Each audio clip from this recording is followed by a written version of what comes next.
नमस्कार दोस्तों। बहू को नीचा दिखाने का जहर उसने हर जगह बोया, लेकिन वक्त ने पलटा मारा और वही जहर उसके अपने रिश्तों को खोखला कर गया। कहते हैं ना, इंसान चाहे कितना भी चालाक हो जाए, वक्त और कर्म से कभी नहीं बच सकता। जो जैसा बोता है वैसा ही काटता है। ये बात शालिनी की जिंदगी ने बहुत करीब से देखी थी। शालिनी एक साधारण शांत स्वभाव की लड़की थी, जो शादी होकर शर्मा परिवार में बहू बनकर आई थी। घर बड़ा था, लोग भी पढ़े लिखे और सब दिखते थे। सासू माँ शांत थी, ससुर जी कम बोलने वाले, पति रोहित समझदार और जिम्मेदार। लेकिन इस घर में एक ही इंसान था जिसने शालिनी की जिंदगी को अंदर से झकझोर कर रख दिया। रोहित की छोटी बहन यानी ननद सोनिया। सोनिया देखने में बहुत सीधी सादी लगती थी, लेकिन उसके दिल में भरा जहर कोई नहीं देख पाता था। उसे ये बिल्कुल पसंद नहीं था कि उसके भाई की जिंदगी में कोई और आकर उसकी अहमियत कम कर दे। शालिनी के आने के बाद घर में सब कुछ बदल गया था। सासू माँ बहू का ध्यान रखती थी। रोहित अब पहले से ज़्यादा घर में रहने लगा था और हर बात में शालिनी की राय ली जाने लगी थी। यही बात सोनिया के दिल में कांटे की तरह चुभती थी। वह ऊपर से मीठी बातें करती, लेकिन अंदर ही अंदर हर रोज़ कोई नई साजिश बुनती रहती। शुरुआत छोटी छोटी बातों से हुई। कभी शालिनी के हाथ का बना खाना खराब बताकर प्लेट फेंक देना, कभी सासू माँ के कान भरना कि भाभी तो बस अपने मायके की ही सोचती रहती हैं, कभी रोहित से कहना कि भैया भाभी आपको अपने हिसाब से चलाना चाहती हैं।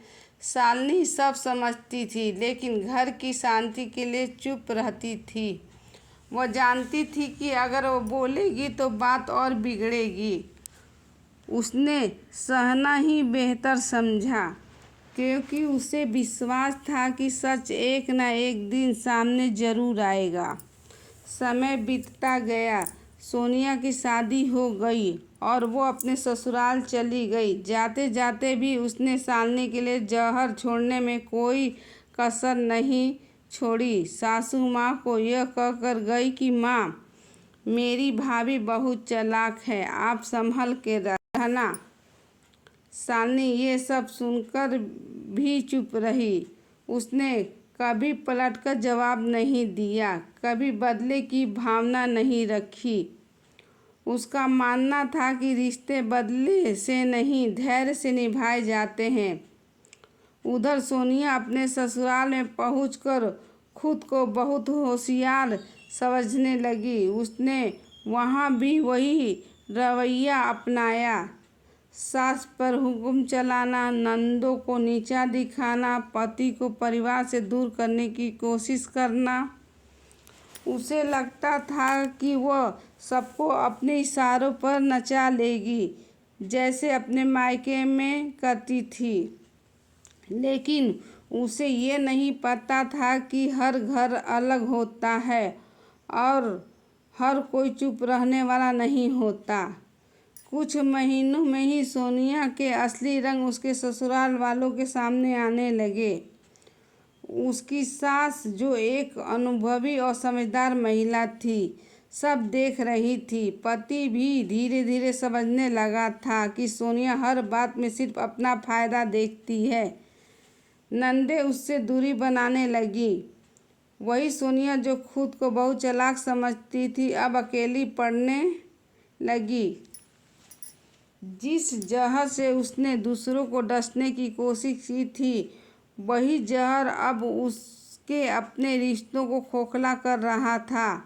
इधर शालिनी की जिंदगी में शांति बनी रही। उसकी सासू माँ को अब साफ दिखने लगा था कि बहू कितनी सहनशील और संस्कारी है। रोहित को भी समझ आ गया था कि उसकी बहन ने कई बार बिना वजह शालिनी के खिलाफ बातें बनाई थी। एक दिन सासू माँ ने खुद शालिनी से कहा, बेटा तुमने बहुत सहा है, शायद तभी भगवान ने तुम्हें इतना मजबूत बनाया है। उस दिन शालिनी की आंखों में आंसू बह निकले, लेकिन वो दर्द के नहीं, संतोष के आंसू थे। कुछ सालों बाद सोनिया मायके आई। इस बार उसके चेहरे पे वही घमंड नहीं था, वही तेज आवाज नहीं थी। उसकी आंखों में थकान और पछतावे की झलक थी। उसने शालिनी से नजरें चुराई, क्योंकि उसे याद आ रहा था कि कैसे उसने बिना वजह इस औरत को तकलीफ दी थी। सासू माँ ने जब सोनिया की हालत देखी तो सिर्फ इतना कहा, बेटी जिंदगी सब सिखा देती है। एक दिन सोनिया खुद शालिनी के पास आई, आवाज़ काँप रही थी, आंखें झुकी हुई थी। उसने कहा, भाभी मैंने आपके साथ बहुत गलत किया।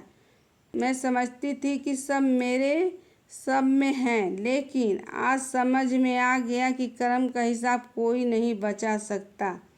शालिनी ने उसे देखा, हल्की सी मुस्कान दी और कहा, मैंने कभी आपके लिए बुरा नहीं चाहा। जो हुआ उसे भूल जाइए, बस आगे किसी के साथ गलत मत कीजिए। हुआ कि असली जीत बदले में नहीं, माफ़ी में होती है।